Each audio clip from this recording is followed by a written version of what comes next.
কিছুক্ষণ পর বাবা বললেন, আজ আমরা সবাই সেই পুকুরটার দিকে যাব, দেখব সেই পুকুরে কি রহস্য আছে। কিন্তু আমরা সবাই জানতাম না সেই পুকুর ধারে আমাদের জন্য কি অপেক্ষা করছে। সেই ঘটনা দেখার পর তো আসসালামু আলাইকুম, চলে আসলাম আর একটা নতুন ভয়ানক ভূতের গল্প নিয়ে। তো কেমন আছেন আপনারা? আশা করি আপনারা সবাই ভালো আছেন। আর আল্লাহর রহমতে আমি অনেক ভালো আছি। তো চলে আসলাম আর একটা নতুন গল্প নিয়ে। তো আপনারা চাইলে আমাদের কাছে গল্প শেয়ার করতে পারেন। আমাদের জিমেইলের নাম সরকার রেদওয়ান। তো আজকে যে গল্পটা পাঠিয়েছে তিনি তার নাম ঠিকানা সব গোপন রাখতে বলেছেন। তার জন্য তার নাম ঠিকানা কিছুই শেয়ার করব না। তো তিনি যেভাবে লিখেছেন ঠিক সেরকমই পড়ার চেষ্টা করব। তাহলে চলুন গল্পে ঢোকা যাক। আজ আমি যে ঘটনাটা শেয়ার করতে যাচ্ছি সেটা আমার জীবনের সবচেয়ে ভয়ঙ্কর অভিজ্ঞতা। অনেক বছর ধরে আমি এই ঘটনাটা কাউকে বলিনি, কারণ আমি জানতাম কেউ বিশ্বাস করবে না। কিন্তু আজ অন্ধকারের গল্প এর মাধ্যমে সাহস করে ঘটনাটা আপনাদের সামনে তুলে ধরছি। তো আসসালামু আলাইকুম বিজয় ভাই। আমার পরিচয় আপাতত গোপন রাখবেন। আমি চাই না আমার গ্রামের কেউ বুঝতে পারুক এই গল্পটা আমি লিখেছি, কারণ আজও আমাদের পরিবারের কেউ সেই বাড়ির নাম পর্যন্ত মুখে আনতে চায় না। আমি জানি অনেকেই ভাববেন এগুলো হয়তো কল্পনা, তাই শুরুতেই বলে রাখি আমি যা লিখেছি সেটা আমার পরিবারের অভিজ্ঞতা থেকে অনুপ্রাণিত একটি ভূতের গল্প। বিশ্বাস করবেন কিনা সেটা আপনাদের ব্যক্তিগত ব্যাপার। ঘটনা 2019 সালের বর্ষাকালের আমাদের গ্রামের বাড়িটা ছিল একেবারে নির্জন, চারদিকে বাঁশ ঝাড়, পুরনো আম গাছ আর বাড়ির পিছনে একটা বড় পুকুর। দিনের বেলা জায়গাটা যতটা সুন্দর লাগতো, রাত নামলেই পুরো পরিবেশটা একদম অদ্ভুত এবং ভয়ানক রহস্যময় হয়ে গেছে। প্রথম কয়েক মাস সবকিছু অদ্ভুত ছিল। তারপর এক রাতে আমার দাদির হঠাৎ ঘুম থেকে উঠে চিৎকার করে ডাকতে শুরু করলো আর কাঁদতে শুরু করলো। আমরা সবাই দৌড়ে তার ঘরে গেলাম। তিনি কাপা গলায় শুরু একটা কথাই বললেন, ও আবার এসেছে। ও জানালার বাইরে দাঁড়িয়ে ছিল। আমরা সবাই টর্চ দিয়ে খুঁজলাম, কেউ নেই। বাবা বললেন হয়তো স্বপ্নে দেখেছে, কিন্তু দাদি জোর গলায় বললেন, না, ওর চোখ দুটো আমি স্পষ্ট দেখেছি। তারপর থেকে প্রতি রাত ঠিক 3টার দিকে আমাদের বাড়িতে অদ্ভুত সব ঘটনা ঘটতে লাগলো। কখনো রান্নাঘরের সব থালা বাসন একাই পড়ে যেত, কখনো বা উঠোনের দিকে কারো হাঁটার শব্দ শোনা যেত, কখনো মনে হতো কেউ আমাদের ঘরের চারপাশে ধীরে ধীরে হেঁটে যাচ্ছে। কিন্তু বাইরে বাড়ালেই সবকিছু একদম ফাঁকা, কেউ নেই সেখানে। কিন্তু বাইরে কে হাঁটতো? একদিন রাতে আমি সাহস করে জানালার একটু ফাঁক দিয়ে দেখার চেষ্টা করলাম বাইরে কি হচ্ছে। প্রথমে কিছুই দেখিনি, কিন্তু হঠাৎ বাঁশ ঝাড় থেকে একটি সাদা ছায়া ধীরে ধীরে এগিয়ে আসছে। আমি ভেবেছিলাম হয়তো কোনো মানুষ, কিন্তু কয়েক সেকেন্ড পর বুঝলাম ওইটা হাঁটছে না, মাটির কয়েক উপরেই বেশি এগিয়ে আসছে। আমার পুরো শরীরটা ঠান্ডা হয়ে গেল। আমি চিৎকার করে বাবাকে ডাকলাম। বাবা দৌড়ে এসে জানালার বাইরে তাকালেন, কিন্তু ততক্ষণ সেখানে কিছুই নেই।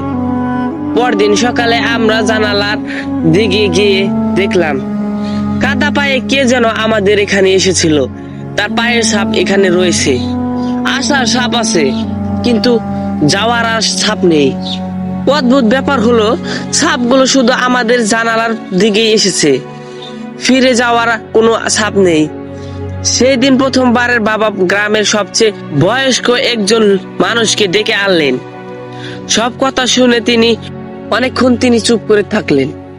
তারপর কিছুক্ষণ পর তিনি সেই পুকুরটার দিকে তাকিয়ে বলতে শুরু করলেন, তোমরা কি জানো না এই বাড়ির আগের কাহিনী? আমরা সবাই একসাথে বললাম, না, আমরা তো কিছুই জানি না এই বাড়ির সম্পর্কে। লোকটি একটা দীর্ঘ নিঃশ্বাস ফেলে তারপর যা বললেন তা শুনে আমরা সবাই অনেক ভয় পেয়ে গেলাম। তিনি বলা শুরু করলেন, সেটা শোনার পর আমাদের কারো আর রাতে ঘুম হয়নি। লোকটি উঠোনের চারপাশে কিছুক্ষণ চুপচাপ দাঁড়িয়েছিলেন, তারপর চোখ যেন বাড়িটির প্রতিটি কোণা থেকে দেখলেন। তারপর কিছুক্ষণ পর আবার সে বলা শুরু করলেন। তিনি খুব নিচু গলায় বললেন, এই বাড়িটা তোমরাও যতটা জানো আসলে তার চেয়ে অনেক পুরনো, আর এই বাড়িটার নিচে এমন একটা ইতিহাস চাপা রয়েছে যেটা শুনলে তোমাদের মাথা ঘুরে যাবে।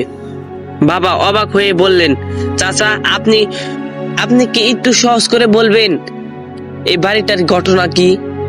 তো বৃদ্ধ লোকটি দীর্ঘ নিঃশ্বাস ফেলে বলতে শুরু করলেন, প্রায় 10 বছর আগে এই বাড়িটির একজন ধনী একটি লোক ছিলেন। তার এক ছেলে আর এক মেয়ে। বাইরে থেকে তাদের পরিবারকে খুব সুখী মনে হয়েছিল।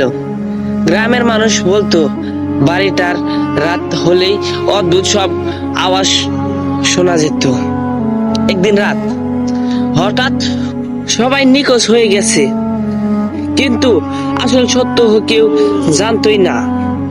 মৃত লোকটি আমাদের দিকে তাকিয়ে বললেন, তারপর থেকে এই বাড়িতে যত পরিবার আসতেন তারা কেউ বছরের বেশি থাকতেই পারতেন না। তো এই কথা শোনার পর আপনাদের কি অবস্থা হবে? আপনারা যেটা ভাবছেন সেইটা আমার সাথে ঘটেছে। আমার পুরো শরীরটা একদম ঠান্ডা হয়ে গেছে। বাড়ির সবাই অনেক ভয় পেয়ে গেছে এই ঘটনা শোনার পর। আমি বাবার দিকে তাকালাম, বাবার মুখটা ফ্যাকাশে হয়ে গেছে। সেই লোকটা যাওয়ার আগে শুধু একটা কথা বলে গেলেন, আজ রাতে যদি আবার কিছু শোনেন কেউ দরজা খুলবেন না। সেই রাতে আমাদের বাড়িতে কিছু অদ্ভুত ঘটনা ঘটে। নীরবতা নেমে এসেছে। রাত প্রায় 12টার দিকে হঠাৎ ঘুম ভেঙে গেলেন, কারণ বাইরে থেকে একটি কান্নার শব্দ আসলো।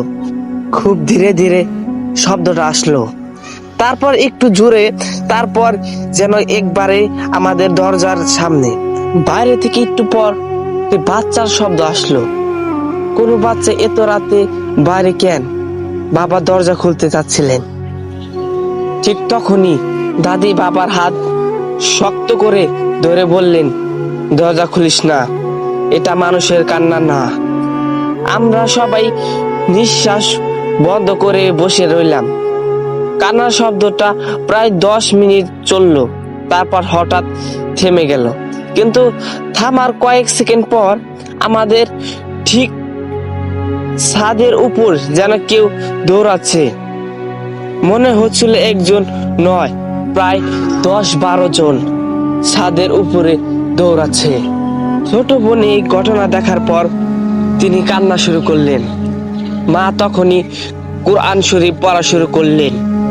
বাবা টর্চ হাতে নিয়ে দরজার কাছে দাঁড়িয়ে রইলেন। ঠিক তখনই জানালার ওই পাশ থেকে কেউ যেন 3 বার টোকা দিলেন। আমি সাহস করে জানালার দিকে তাকাতে আমার বুকটা একদম ঠান্ডা হয়ে গেল।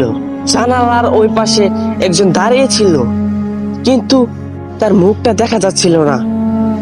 শুধু দেখা যাচ্ছিল অদ্ভুত ফ্যাকাশে একটি চোখ, যা দেখে আমাদের সবাই একদম ভয় পেয়ে গেল।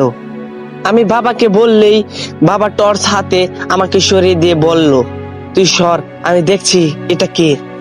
পরে এই মুহূর্তের জন্য আমরা মোটেও কেউ প্রস্তুত ছিলাম না। দেখতে পেলাম যে একটি সাদা কাপড় পরা মহিলা দাঁড়িয়ে রয়েছে সেইখানে। সেটা দেখে আমরা দুজন অনেক ভয় পেয়ে গেলাম। তো কিছুক্ষণ পর বাতাসের সাথে একাই মিলিয়ে গেল। তারপর আমরা ভাবলাম হয়তো ঘটনাটা এখানেই শেষ, কিন্তু না। তো রাত্রে এত ঘটনা ঘটার পর আমরা সবাই ঘুমিয়ে পড়েছিলাম। তো ভোরবেলা আমরা সবাই যার যার মতো বাড়ির বাইরে বেড়ালাম। তারপর দেখতে পেলাম আমাদের উঠোনের মধ্যে মেলাডি পায়ের ছাপ কাদা মাখে। তো সেই সব পায়ের ছাপগুলো আমাদের বাড়ির পিছনে যে পুকুরটা ছিল সবগুলো সেই একই জায়গায় গিয়েছে।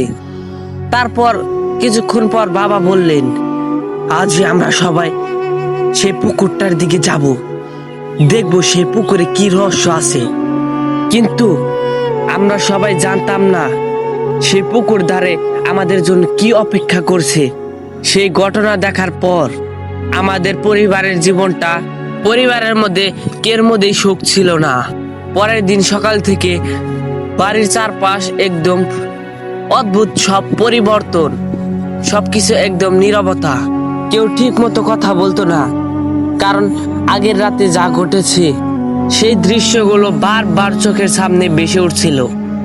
সেই দৃশ্যগুলো দেখার পরে কেউ তার মাথা ঠিক রাখতে পারতো না। তবুও বাবা সিদ্ধান্ত নিলেন, আজ রাতে যেভাবেই হোক ওই পুকুরটার কি রহস্য আছে সেটা দেখে আসবে। তাই বললেন বাবা।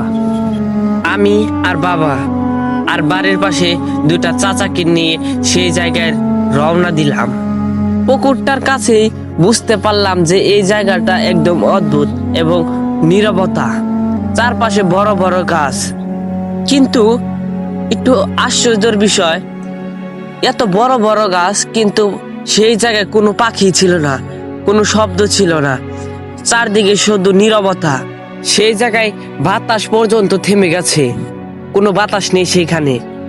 আমরা সব পায়ের ছাপগুলো দেখে দেখে এগিয়ে চলছি, কিন্তু হঠাৎ করে সব পায়ের ছাপ পুকুরের ধারে এসে শেষ হয়েছে, যেন মনে হচ্ছে পুকুরে সবাই নেমেছে। তারপর আর কোনো ছাপ নেই, যেন মনে হচ্ছে পুকুরের ধারে সবাই নেমে গেছে। আমাদের সাথে যে দুইজন চাচা এসেছিল তার মধ্যে একজন বলে উঠল, এই পুকুরটা ভালো না, কারণ ছোটবেলা থেকে শুনে আসছি এই পুকুরের ধারে রাত হলে কেউ আসে না, কারণ আসলে অদ্ভুত ঘটনা দেখা যায়। বাবা কিছুই বললেন না, তিনি শুধু খাড়িয়ে রয়েছেন আর পুকুরের পানির দিকে তাকিয়ে রয়েছেন। ঠিক তখনই তো কিছুক্ষণ পর চারদিকে শুধু বাতাস শুরু হলো। সেই বাতাসে পুকুরটার পানি একদম টলমল করছিল, ঢেউ আসা শুরু করছিল, একবার দুবার। তারপর মনে হচ্ছে পানির নিচে কেউ হাঁটছে। আমরা সবাই এই ঘটনা দেখার পর সবার শরীর ঠান্ডা হয়ে গেছে। তারপর আমরা সেইখানে এক মুহূর্তেও দাঁড়ালাম না, সোজা চলে আসলাম বাড়িতে। তো সেই দিন রাত আরো ভয়ঙ্কর বেশি ছিল। রাত প্রায় 3টা। সেই সময় আমার হঠাৎ করে ঘুম ভেঙে গেল। কেউ জানো জানালার পাশ থেকে আমার নাম ধরে ধীরে ধীরে ডাকছে আর বলছে, শোনো, এইদিকে এসো, তোমার সাথে কথা আছে, বাইরে এসো, জলদি জলদি বাইরে এসো। তো কিছুক্ষণ আমি ভাবার পর মনে হলো আমি মনে হয় স্বপ্ন দেখেছি। ঠিক তখনই আবার সেই ডাক। ঠিক তখনই আমার চোখ গেল আমার দরজার দিকে। দেখতে পেলাম যে অর্ধেক দরজাটা খোলা, কিন্তু আমার পরিষ্কার মনে আছে আমি ঘুম যে সময় এলাম ঠিক তখন আমি দরজাটা পুরোপুরি লাগিয়ে এসেছিলাম, কিন্তু দরজাটা খুললো কে, অর্ধেক খুললো কে? তো ঘরের বাইরে তাকাতেই দেখতে পেলাম যে কেউ দাঁড়িয়ে আছে। আমি ভেবেছিলাম হয়তো বাবা কোনো কারণে হয়তো বাইরে গিয়েছিল। আমি তার জন্য আস্তে করে বাবাকে ডাক দিলাম, কোনো উত্তর নেই। তো সেই লোকটা ধীরে ধীরে আমার দিকে তাকালো, দেখতে পেলাম যে, আর তখনই বুঝলাম ওইটা বাবা না, কারণ তার মুখই ছিল না, মুখের মাঝখানে শুধু অন্ধকার। তার জন্য আমি ভয়ে চিৎকার করে ডাকলাম। তো আমার চিৎকার শুনে বাড়ির সবাই ঘুম থেকে উঠে দৌড়ে আমার রুমে চলে আসলো। বাড়ির সবগুলো লাইট জ্বালানো হলো। তো তারপর আমি দেখতে পেলাম যে বারান্দায় আর কেউ নেই। খুব দেরি হয়ে গেছে আসতে। মা তখনই আমাকে জোরে ধরে কাঁদতে শুরু করলেন। তখন আমার শরীর একদম ঠান্ডা হয়ে গেছে, আর ভয়ের চোটে আমার শরীর কাঁপতে শুরু করছে, শরীরে জ্বর এসে গেছে। তো সেই রাতের পর থেকে আমি আর কোনোদিনে একা ঘুমাতে পারিনি।